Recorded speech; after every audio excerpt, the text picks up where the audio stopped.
وسيد المرسلين سيدنا وحبيبنا محمد وعلى آله وأهل بيته وصحبه أجمعين.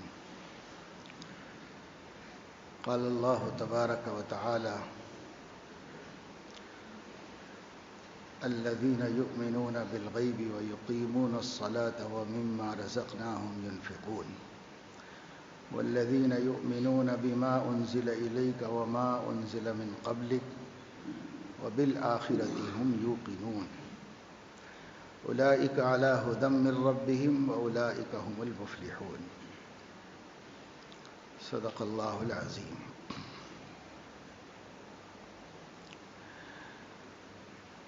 زندگی کا مقصد اللہ تعالیٰ کی آزمائش میں کامیاب ہونا ہے.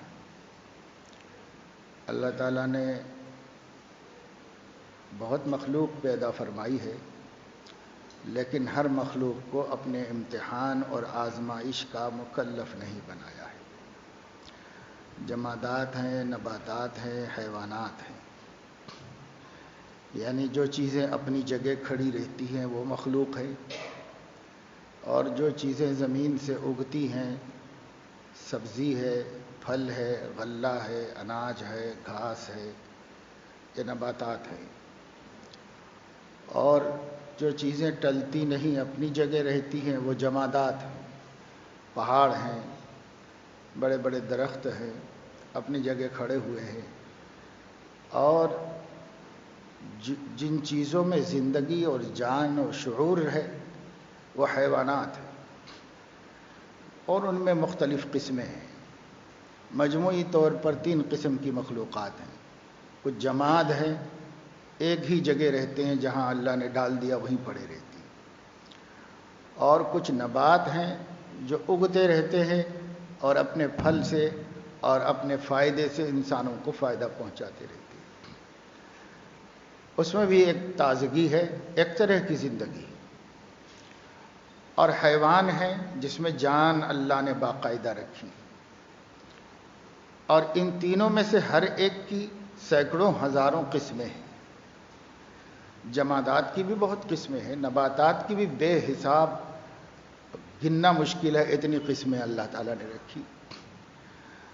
اور حیوانات بھی بے حساب ہیں، اتنے قسم قسم کے جاندار ہیں. پانی میں، خشکی میں اور ہواؤں فضاؤں میں ہر ایک. بعض لوگ کہتے ہیں کہ فضائی مخلوق 10,000 ہیں اور بری مخلوق 10,000 ہیں، اور بحری یعنی جو دریاؤں میں ہوتے ہیں وہ 10,000 قسم کی کروڑوں اربوں خربوں کی تعداد میں. تو یہ سارے عالم ہیں، جسے کہا گیا رب العالمین، سارے عالموں کا پالنے والا. ایک عالم کا نہیں، سارے عالموں کا پالنے والا تو رب العالمین ہے. تو رب العالمین ایک عالم تھوڑا ہی ہے. حضرت عبداللہ ابن عباس رضی اللہ عنہما نے 40,000 عالم بتائے. بہت عالم ہیں. ان عالموں میں سب مخلوقات ہیں، لیکن جو مخلوق انسان کہلاتی ہے، بس اسی ایک مخلوق کو اللہ نے مکلف بنایا، اور انسانوں کے تابع جنات کو بھی مکلف بنایا. عقل دی، شعور دیا، اللہ کے حکم کو سمجھنے کا شعور دیا، اللہ کے حکم پر چلنے کی طاقت دی. پھر امر و نہی سے ان کی مدد فرمائی. امر و نہی کہتے ہیں کرنے کے کام، نہیں کرنے کے کام. یہ اللہ نے نازل کیے کیونکہ امتحان کے لیے پیدا کیا. امتحان یہ تھا کہ وہ اپنے پیدا کرنے والے کو راضی کرے. اسے پتہ نہیں ہے کہ وہ کیسے راضی کرے، تو دین کا اور شریعت کا اور نبوت کا نظام قائم فرمایا. اس نبوت کے نظام کے ذریعے سے وہ بتا دیتا ہے میں ایسے راضی ہوتا ہوں، ایسے ناراض ہوتا ہوں، تاکہ بندہ زندگی کے اس مقصد کو پورا کرنے میں کامیاب ہو جائے.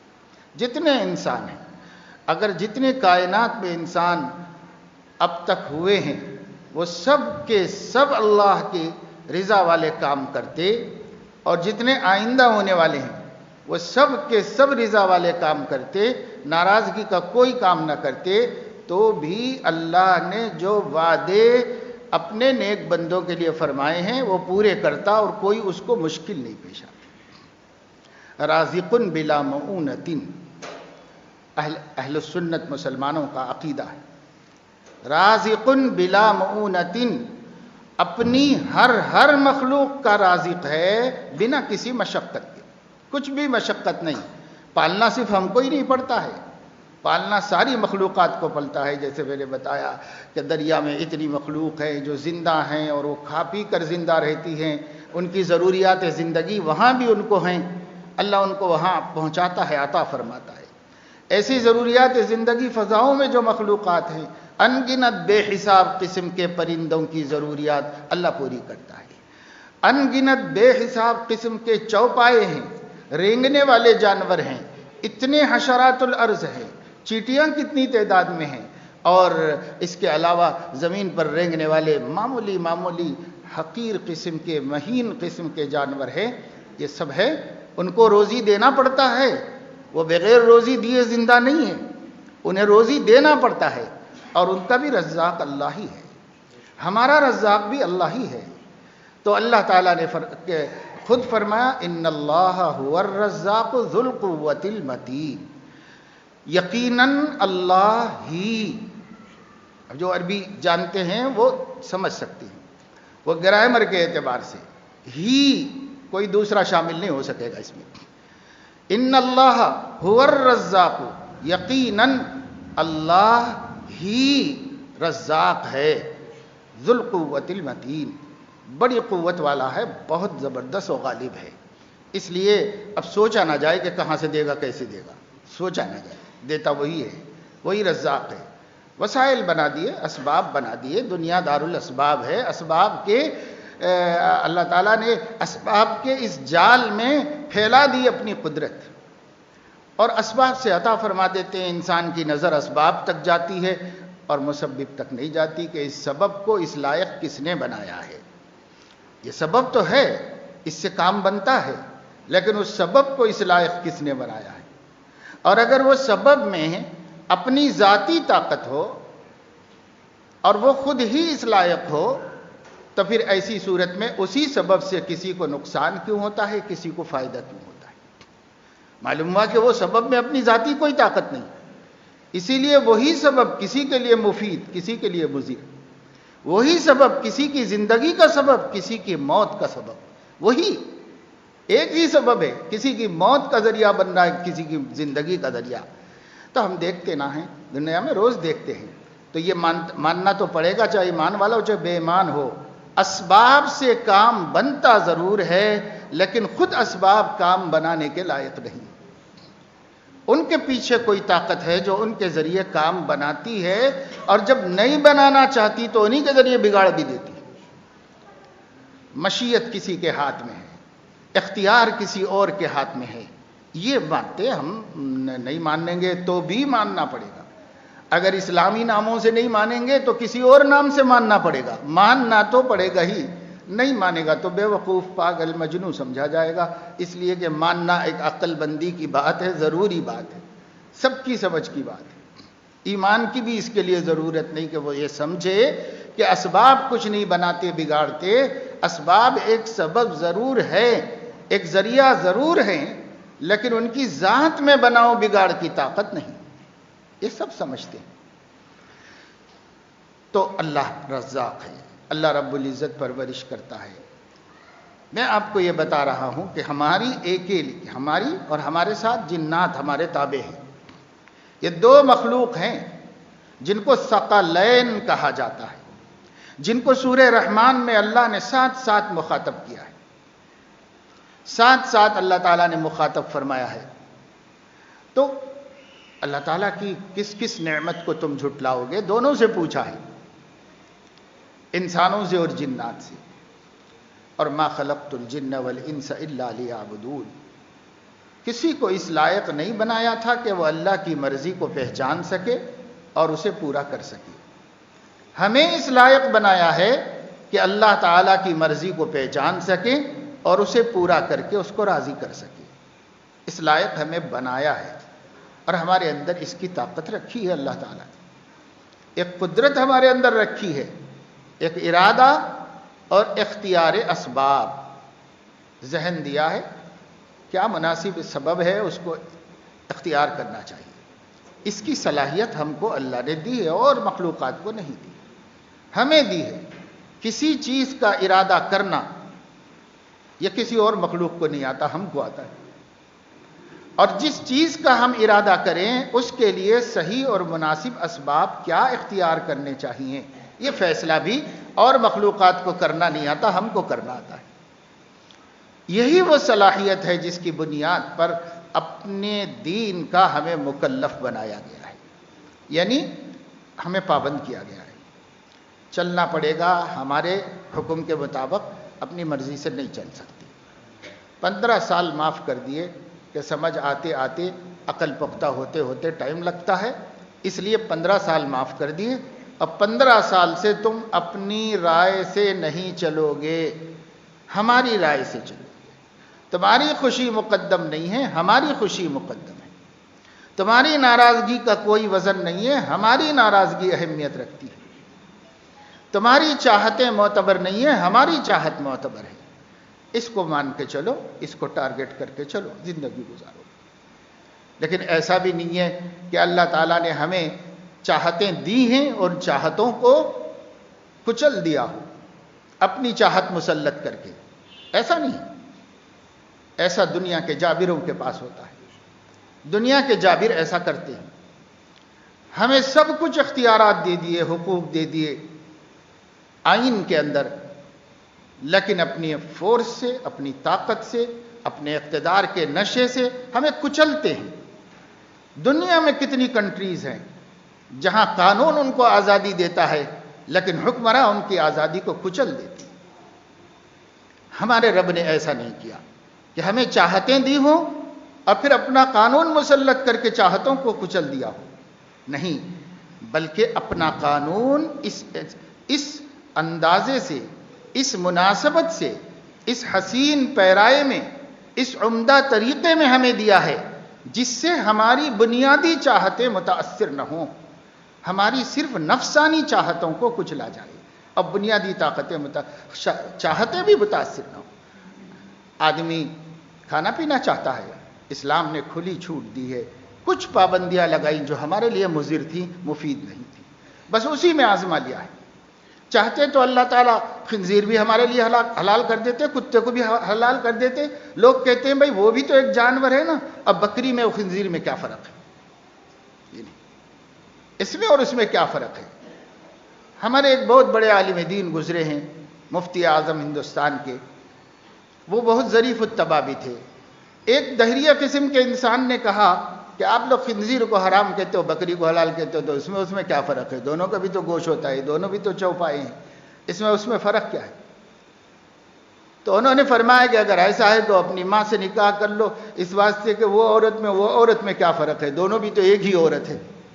لیکن کوئی قانون الگ کرتا ہے اس کو، کوئی جذبہ الگ کرتا ہے اس کو، کوئی احترام الگ کرتا ہے اس کو، سب دنیا مانتی ہے اس کو۔ تو پھر فرق کر لیا، عورت میں فرق کیا تم نے نکاح کرنے کے واسطے، یہ عورت اس سے کیا جا سکتا ہے، یہ عورت نہیں کیا جا سکتا، اس کو اللہ نے حلال کیا، اس کو اللہ نے حرام کیا۔ جس چیز کو اللہ نے حرام کیا فطرت بھی نفرت کرتی ہے اس سے، انسان کا نیچر، انسان کی طبیعت اس سے ابا کرتی، انکار کرتی، جس کو شریعت نے حرام کیا ہے۔ کسی مسئلے میں دیکھو، اگر شریعت کہتی ہے حرام ہے، نہیں کھا سکتے تو طبیعت بھی اس سے نفرت کرتی۔ تو اللہ نے اسی کو حرام کر کے آزمایا ہے جو ہمارے لیے مضر تھا، وہ تو ورنہ تو اللہ حلال کو بھی آزما لیتے ہم کو، کہ یہ بھی نہیں۔ لیکن کبھی کبھی اللہ تعالیٰ ہمیں اس کی تربیت اور ٹریننگ دیتے ہیں، اور وہ رمضان کا مہینہ ہے، یا جب بھی آپ روزہ رکھنا چاہیں، نفل ہو یا فرض، تو اللہ کہتے ہیں حلال بھی نہیں کھا سکتی، حلال بیوی کے پاس بھی نہیں جا سکتی، حلال بھی نہیں پی سکتی۔ دن بھر رکاتے ہیں اللہ تعالیٰ یہ بتانے کے لیے کہ میرا حق تو یہ تھا کہ میں تمہیں زندگی بھر ان سب چیزوں سے روک دیتا، لیکن میں نے نہیں روکا، اس لیے کہ وہ تمہاری نفسیات، تمہاری فطرت، تمہاری جبلت متاثر ہوتی اور تمہیں پریشر پڑتا، دباؤ پڑتا مجھے راضی کرنے کے کام میں، مجھے راضی کرنے کے مقصد میں تم پریشان ہو جاتے۔ پریشان نہیں کیا میں نے، جو چیز تمہیں نقصان دیتی تھی اسے حرام کر دیا، اور اسی میں آزما لیا تم کو کہ ثابت کر دو کہ میں بندہ ہوں، نہیں کھاؤں گا کبھی، نہیں پیوں گا کبھی، ثابت کر دو میں بندہ ہوں، ثابت کر دو۔ ثابت کرنے کے لیے ہماری اچھی پسند کو اچھی پسند کو اللہ نے نہیں توڑا، اچھی پسند برقرار رکھی۔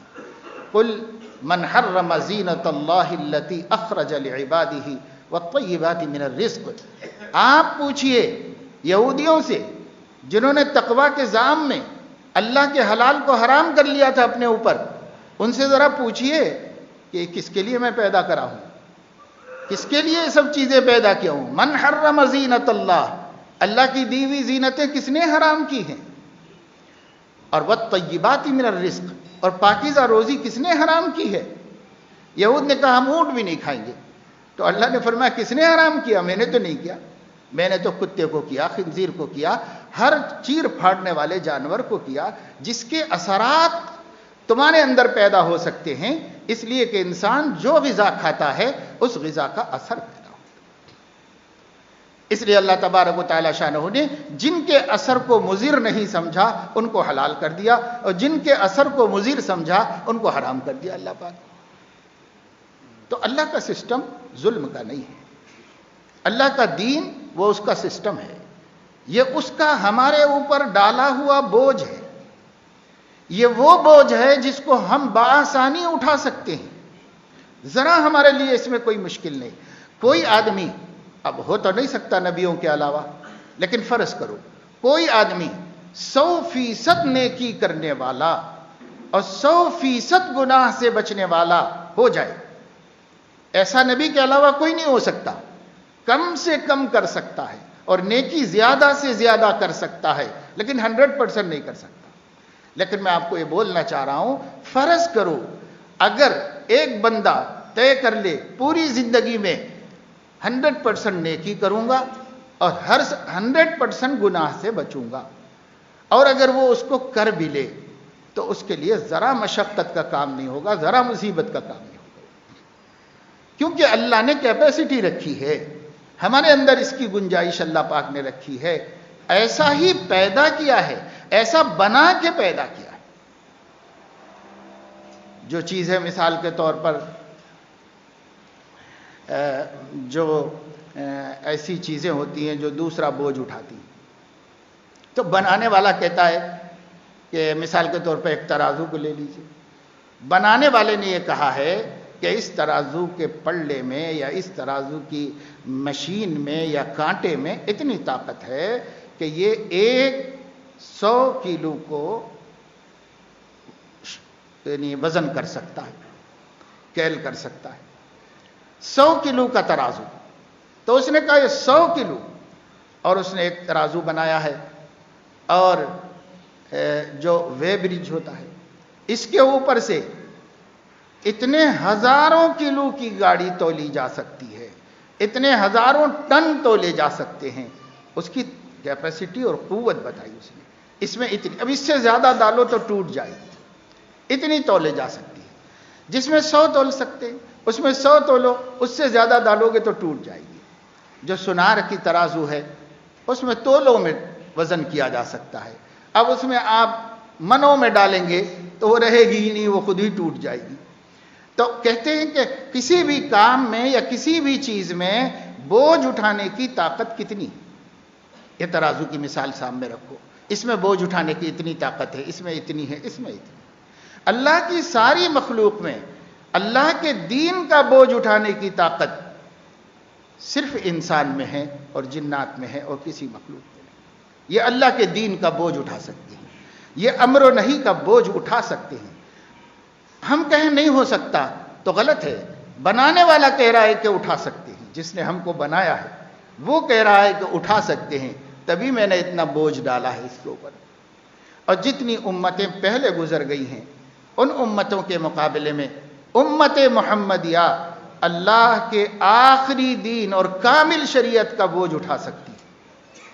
اٹھا سکتی ہے، تبھی اللہ نے مکلف کیا اور ہمارے نبی کے ذریعے ہمیں یہ دین دیا۔ تو یہ کہنا کہ یہ مشکل ہے، ہو نہیں سکتا، یہ تو ایک جھوٹ ہے جس کی کوئی ویلو نہیں اللہ کے پاس۔ یہ جھوٹ ہے، جھوٹ ہی ہے۔ ہاں، اللہ سے پوچھو، اللہ کہتا ہے کہ تم نہیں کر سکتے تو میں تمہارے اوپر یہ بوجھ ڈالتا ہی نہیں تھا۔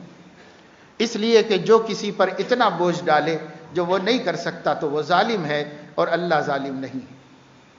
اللہ کسی پہ ظلم نہیں کرتا۔ اللہ نے فرمایا میں نے اپنے اوپر ظلم کو حرام کر لیا ہے، میں کسی پہ ظلم نہیں کرتا، کسی پہ اللہ نے ظلم کیا نہیں۔ پھر اگر یہ دین کا ہمیں پابند بنایا ہے تو ظلم نہیں کیا ہے، یہ اس کا عدل ہے کہ اس نے ہمیں پابند کیا ہے۔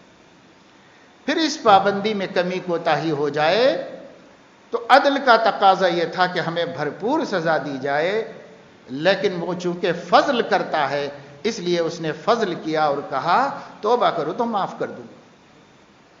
تو فضل بھی رکھا ہے، لیکن اس کا سزا دینا عدل ہے، عین انصاف ہے کہ وہ سزا دے، کیونکہ طاقت دے کر بوجھ ڈالا ہے۔ طاقت نہ دیتا تو ظلم ہوتا، وہاں ظلم ہے ہی نہیں، یا عدل ہے یا فضل ہے، ظلم کا تصور بھی نہیں ہے اللہ کے پاس۔ تو عدل یہ ہے، کرو گے تو ثواب ملے گا، نہیں کرو گے تو سزا ملے گی، فوراً دے دی جاتی اسی دنیا میں۔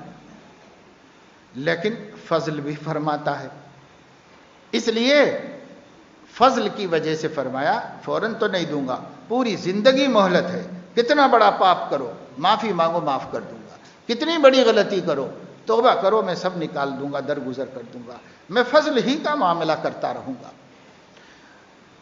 لیکن اگر آدمی مر جائے تو دنیا میں فضل کا وقت ختم ہو گیا، اب دنیا میں رہا ہی نہیں تو دنیا میں فضل کی کیا امید ہے اس سے؟ اب اس دنیا میں فضل کا وقت ختم ہو گیا، چانس ختم ہو گیا۔ اب دو صورتیں ہیں مرنے والے کی، یا ایمان پر مرا ہوگا یا کفر پہ مرا ہوگا۔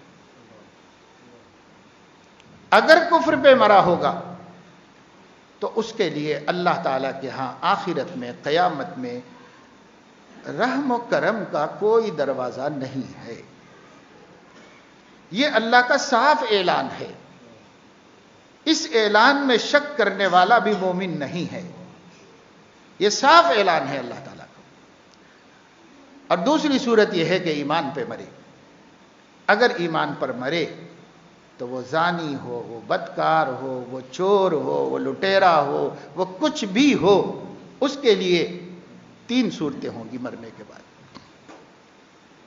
پہلی صورت یہ ہوگی کہ اللہ اگر چاہے تو اپنے فضل سے اس کو معاف کر دے، کسی اچھے عمل کو بہانہ بنا دے یا کسی بھی بہانے کے اس کو معاف کر دے اور کہے بس یہ ایمان لے کے آیا ہے تو اسی ایمان کے ساتھ جنت میں چلا جائے، اللہ تعالیٰ اس کو مغفرت فرما دیں گے۔ دوسری صورت یہ ہے اللہ تعالیٰ اس کو جہنم میں بھیجیں گے اور کہیں گے تیرا ایمان تو مجھے ایکسپٹ ہے لیکن تو نے مجھے ناراض کیا ہے، اس کی سزا تجھے ملنی چاہیے، تو جہنم میں جاؤ اپنی سزا لے لو، جب تمہاری سزا پوری ہو جائے گی تو ہم تمہیں جہنم سے پھر جنت میں بھیج دیں گے، کیونکہ ایمان تو سرٹیفکیٹ ہے جنت میں جانے کا، تم ایمان سلامت لائے ہو اس لیے تمہیں جنت میں بھیجیں گے، پر سزا دیں گے تمہاری نافرمانیوں کی، تمہاری جرت اور گستاخی کی سزا دیں گے تم کو۔ یہ دوسری صورت ہے۔ اور تیسری صورت یہ ہے کہ اللہ تعالیٰ سزا کے لیے جہنم میں بھیجیں مگر اس کو جتنی سزا دینا چاہیے تھا اتنی نہ دیں بلکہ تھوڑی بہت دے کے نکال دیں اس کو۔ یہ بھی ایک ہو سکتی، بس یہ تین شکلیں ہیں۔ یہ کس کے لیے ہے؟ جو ایمان لے کر دنیا سے جائے، اس کا عقیدہ سلامت ہو، عقیدہ توحید، عقیدہ رسالت، عقیدہ آخرت، یہ سلامت لے کر گیا ہے دنیا سے، تو پھر اس کے لیے نامرادی نہیں ہے اور ہمیشہ کی ناکامی سے تو بچ گیا۔ لیکن ہمیں سوچنا چاہیے کہ ہم ایک لمحے کے لیے بھی جہنم میں نہیں جا سکتے، ہمارے اندر اتنی طاقت نہیں ہے۔ ہم ایک سخت ترین مصیبت کی زندگی ہے جہنم کی، معمولی زندگی نہیں ہے۔ بعض دفعے ایسی حدیثوں کو سن کر بعض سنگ دل یا جاہل لوگ کہتے ہیں کہ چلو بھائی ایمان عقیدہ درست ہے تو اللہ تعالیٰ تو بخشنے والا ہی ہے نا، تو بخش دیں گا، شاید شروع سے ہی کر دیں گا، شاید تھوڑی سزا دیں گا، یا پوری بھی دیں گا تو ایک دن تو نکال لے گا نا جہنم سے. اگر کوئی ایسی جرتیں ظاہر کرتا ہے تو وہ برلے درجے کا جاہل ہے، اسے پتہ ہی نہیں ہے کہ عذاب کیا ہے، اسے معلوم ہی نہیں ہے کہ اللہ تعالیٰ کی سزا کس کو کہتے ہیں، اسے پتہ ہی نہیں. آپ دنیا کی جیلوں سے گھبرا رہے ہیں جہاں کوئی خاص تکلیف نہیں، بلکہ ہیومن رائٹس کے تحت وہاں ان پہ کوئی ظلم بھی نہیں کیا جا سکتا، کوئی وہاں سزا ناحق نہیں دی جا سکتی. اگر سب صرف انڈر ٹرائل ہے تو کھانا پینا رہنا سہنا بستر ضرورت سامان بجلی پنکھا سب اس کو میسر ہے وہاں پر. لیکن جہنم ایسی جگہ کا نام نہیں ہے. معمولی تکلیفوں سے، پولیس کی مار پیٹ سے ڈرتے ہیں کہ بھئی حوالات میں یہ لوگ بہت بری طریقے سے ٹھوک دیتے ہیں، اس لیے اس سے ڈرتے ہیں، اور ڈر کے لوگ بہت احتیاط سے زندگی گزارتے ہیں، جرائم سے دور رہتے ہیں. ڈر کے مارے ہی تو دور رہتے ہیں، ورنہ کون روکنے والا ہے ہم کو اگر ہم کوئی جریمہ کرے. ڈر کے مارے ہی نہیں کرتے ہیں، عزت کے مارے نہیں کرتے ہیں، بس اسی وجہ سے نہیں کرتے ہیں. اسی طریقے سے اللہ تبارک و تعالی شانہ کے ہاتھ کی عذاب نہیں ہے، وہاں کی ذلت، وہاں کی عذاب، وہاں کی سختیاں معمولی نہیں ہے کہ ہم ایسا سمجھ کے ٹال لیں کہ چلو کبھی تو نکل جائیں گے جہنم سے. نہیں بھائی، ایسا نہیں ہے، ہم لمحہ بھر بھی جہنم میں نہیں رہ سکتے. ایک حدیث سن لو، صحیح حدیث ہے. ابو طالب کو، جو حضور علیہ السلام کے چچا ہیں اور حضور علیہ السلام سے اس دنیا کی زندگی میں رشتہ داری کی محبت کے حد تک اچھے چچا، انہوں نے رشتہ نبھایا، انہوں نے بھائی کا بیٹا ہونے کا خیال رکھا اور اس کے لیے بہت کچھ قربانیاں دی ہیں ابو بکر. اس بھتیجے کے خاطر خود 3 سال تک جیل میں رہے سردار ہونے کے باوجود، اور اچھے سلوک کیے ہیں. بلکہ حضور علیہ السلام کے بقول وہ حضور علیہ السلام کے دین کی دعوت میں بھی ایک اچھا سہارا تھی، کیونکہ وہاں مکے میں ہمت تھی تو چچا کی وجہ سے تھی کہ چچا اتنے بڑے آدمی ہیں کہ لوگ ان سے پنگا نہیں لے سکتے. یہ ہمت تھی. یہ اور بات ہے کہ اللہ کی ذات پہ جو آپ کو ہمت تھی وہ تو سب سے بڑی طاقت تھی. لیکن ایک انسان ہوتا ہے نا، تو انسان اسباب کی اس دنیا میں کچھ سببوں کی طرف بھی دیکھتا ہے نظر اٹھا کے. حضور علیہ السلام بھی اسباب پہ کچھ دیکھتے تو اپنے چچا کے لیے بہت بڑی ہمت پاتے کہ میرے چچا ہیں اور مجھے چاہنے والے چچا ہیں، میرے ساتھ وہ بے وفائی نہیں کریں گے، اس کا اطمینان تھا. لیکن یہ مرے کفر پر مرے. صحیح احادیث یہی بتاتی ہیں کہ وہ کفر پہ مرے. تو حضور علیہ السلام کو پھر بھی رحم آیا تو دعا کی اللہ تعالیٰ سے کہ اللہ پاک، اللہ تعالیٰ نے فرمایا کہ نبیوں کے لیے اس بات کی کوئی گنجائش نہیں کہ وہ شرک پہ مرنے والوں کے بارے میں مجھ سے کوئی سفارش کرے.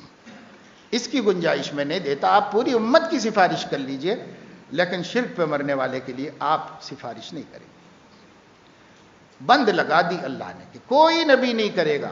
حضرت ابراہیم نے بھی کی تھی ابا کے لیے سفارش، تو اللہ نے فرمایا کوئی نہیں، یہ بات نہیں کیجیے آپ.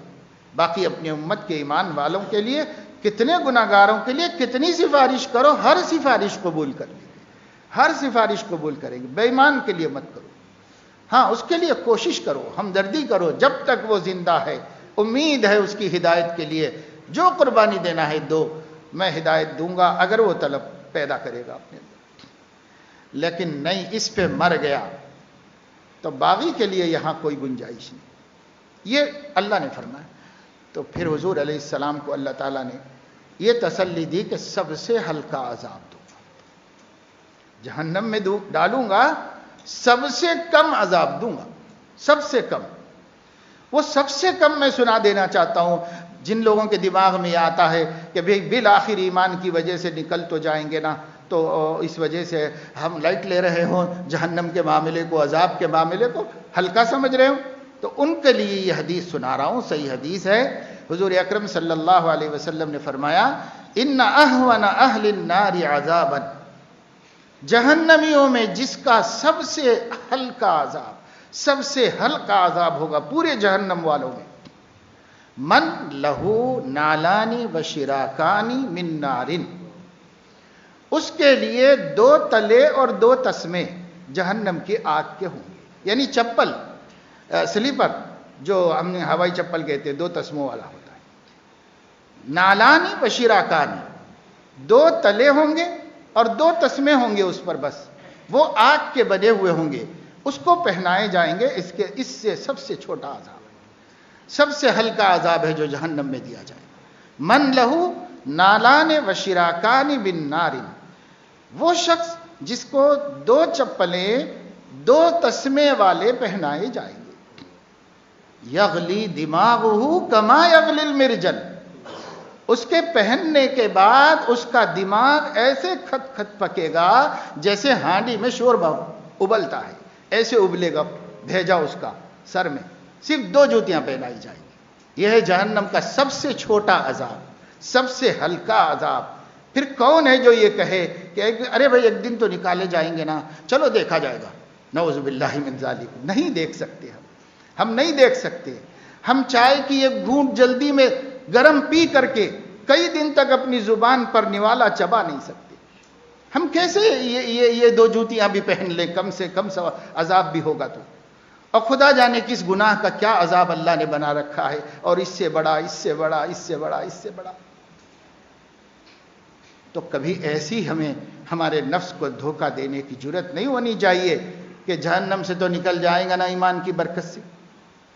تو پہلے تو ایمان سلامت لے جانا ہے، پھر اس ایمان کے بعد اللہ نے اپنے 3 اختیار ڈکلیئر کر دیے، اعلان کر دیا۔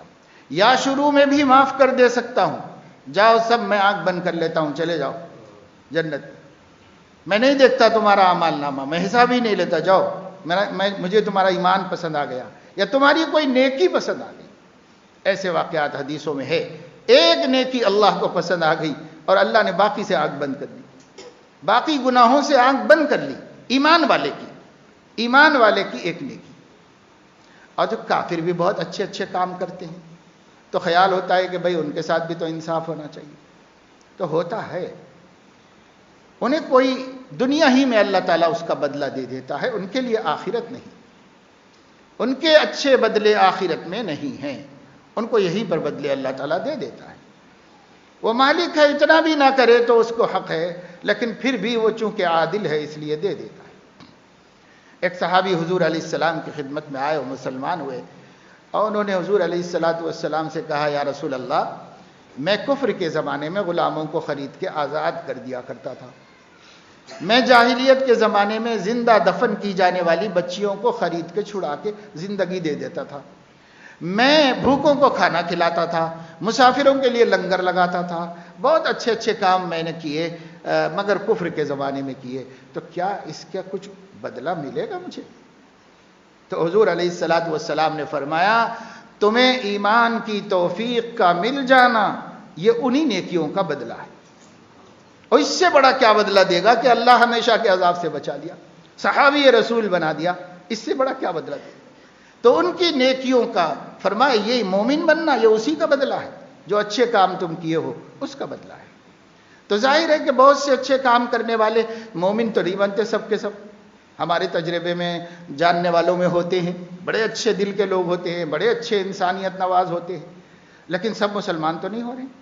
تو پھر ان کے بارے میں یہ ہے کہ اللہ رب العزت اور طریقوں سے انہیں بدلہ دے رہا ہوگا، انہیں عزت دے رہا ہے، انہیں خوشحال زندگی دے رہا ہے، ان کے چاہنے والے ان کو اللہ تعالیٰ دے رہا ہے، جو انہیں جہاں جاتے ہیں دل خوش کر دیتے ہیں، جہاں جاتے ہیں انہیں عزت مل جاتی ہے، اور اللہ تعالیٰ ان کو اچھی اولاد دے دے گا، اللہ تعالیٰ فرما بردار بیوی سے مدد کر دے گا، بہت کچھ صورتیں ہیں جو اللہ ان کی بھلائیوں کا انہیں اس دنیا میں بدلہ دے دے گا۔ یا نہیں تو ہو سکتا ہے کہ اللہ رب العزت اس کو اس کے آخری وقت میں ہدایت اور معرفت دے دیں، اور وہ مان لے آخری وقت میں کہ نہیں میں نے بہت غلط کیا ہے، ایک رب ہونا چاہیے، اسی کی عبادت ہونی چاہیے، وہی دین سچا ہے اور وہی رب سچا ہے۔ اگر اس نے اللہ سے صلح کر لی وہ بھی کام آ جائے گا، ایمان آخرت وہ بھی کام آ جائے گا۔ تو ہمیں کیا معلوم کہ ہر مرنے والا جسے لے جا کے جلایا جا رہا ہے اس نے آخری وقت اللہ سے صلح نہیں کی، ہمیں کیا معلوم؟ اسی وجہ سے حضور علیہ السلام نے فرمایا، ہر مرنے والے پر تم حکم مت لگاؤ جہنمی ہونے کا، حکم مت لگاؤ تم، حکم تو آخرت میں لگے گا، اللہ لگائے گا جو علیم و خبیر ہے، وہ لگائے گا، تم مت لگاؤ۔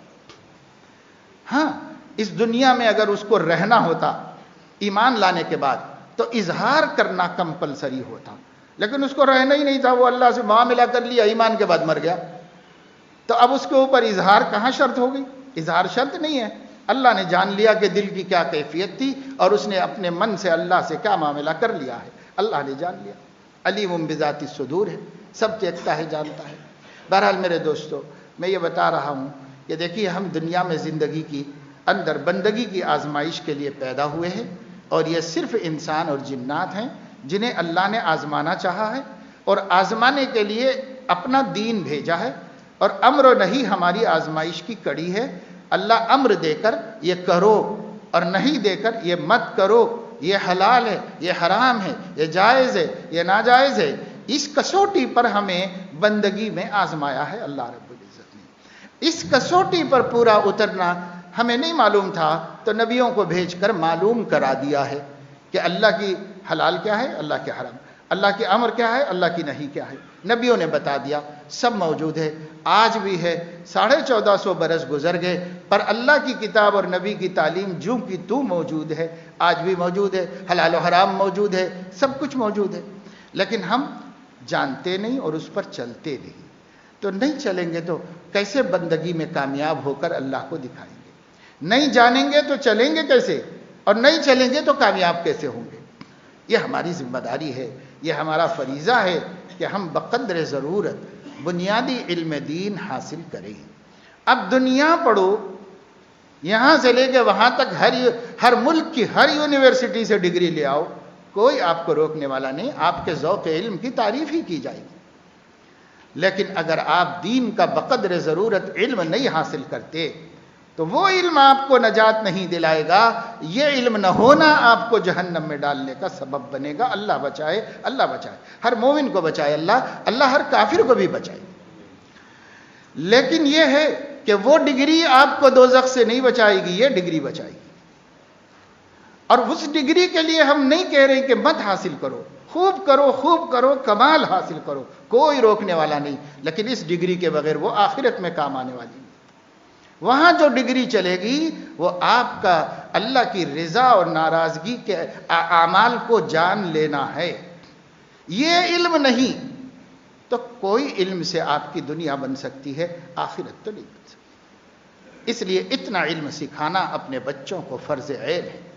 بچوں کو نہیں، آپ 70 برس کے ہو گئے ہیں، فرض کرو، اور آپ نے اب تک نہیں سیکھا تھا تو اب بھی سیکھنا فرض ہے آپ کے اوپر، اب بھی کمپلسری ہے کہ آپ سیکھ لیں اتنا علم کہ جس سے اللہ کے حلال کی اور حرام کی تمیز ہو جائے، جائز و ناجائز کا فرق معلوم ہو جائے، اور جس سے ہم اللہ کو راضی کرنے میں کامیاب ہو سکیں۔ نہیں بول سکتا کوئی بوڑھا اب تک نہیں سیکھے، اب یہ عمر میں کیا سیکھنا ہے، کوئی نہیں بول سکتا، کوئی عمر ہو جانے دو، نہیں سیکھا ہے تو سیکھ لو، نہیں سیکھا ہے تو سیکھ لو۔ کبھی موٹر سائیکل نہیں چلائی تھی، اب بچے سب باہر چلے گئے، اپنے کو کام کرنا پڑتا ہے تو موٹر سائیکل سیکھ لی۔ پہلے ڈرتے تھے مگر اب کہا کہ نکالو ڈر بھائی، اب کون کرے گا، خود ہی کو جا کے کرنا ہے تو سیکھ لو، سیکھ لیا۔ اب موبائل میں کتنے بنے فنکشن ہیں اور اپلیکیشنز ہیں، پتہ نہیں کیا کیا ہے، سب ڈاؤن لوڈ کر لیا اور سب استعمال کرنا سیکھ لیا۔ حساب کتاب کا بھی استعمال اسی میں ہے، اور ہر چیز اسی میں کر لی اور سیکھ رہے۔ تو نہیں سوچا کہ ارے بھئی یہ عمر میں کیا سیکھنا ہے، پوترے کو بلا کے، نواسے کو بلا کے، نواسی کو بٹھا کے سیکھ لیا اور شرمایا نہیں، اور قاری صاحب کے پاس جا کے قرآن سیکھنے سے شرم آ رہی ہے، اور مولانا صاحب کے سامنے بیٹھ کے مسائل جاننے سے شرم آ رہی ہے۔ اللہ دیکھ رہا ہے دوستو، اللہ دیکھ رہا ہے آسمانوں سے، سمیع و بصیر ہے، سب سن رہا ہے، سب دیکھ رہا ہے، اور وہ حجت کرے گا قیامت کے دن ہمارے اوپر کہ تم نے یہ تو سیکھ لیا تھا نواسی کو بلا کر، اور یہ نہیں سیکھا تھا عالم کے پاس جا کر، کیوں نہیں سیکھا تھا؟ کیا جواب دیں گے؟ کوئی جواب ہے تو سوچ کے رکھو، قیامت کے دن کا معاملہ ہے، دنیا میں کوئی پوچھنے والا نہیں آپ سے۔ لیکن اگر اللہ کے ہاں ہار گئے اور اگر جواب نہیں چل سکا، پھر دوسری دنیا نہیں ہے، دوسرا عالم نہیں ہے، دوسرا وقت نہیں ہے، ختم قصہ۔ اللہ تعالی ہماری غفلتوں کو ختم فرمائے اور توفیق نصیب فرمائے۔ بہت فرصت جو ہماری زندگی میں پڑی بیکار گزر رہی ہے، اس فرصت سے ہم اللہ کے دین کو، امر و نہی کو سیکھ لیں، عقیدوں کو درست کر لیں، اعمال صالحہ کا ذوق پیدا کریں اور اپنے موت کی تیاری کا سامان رکھیں اور اپنے بچوں اور اپنی بیویوں کو بھی سکھائیں. آمین. وآخر دعوانا الحمد للہ.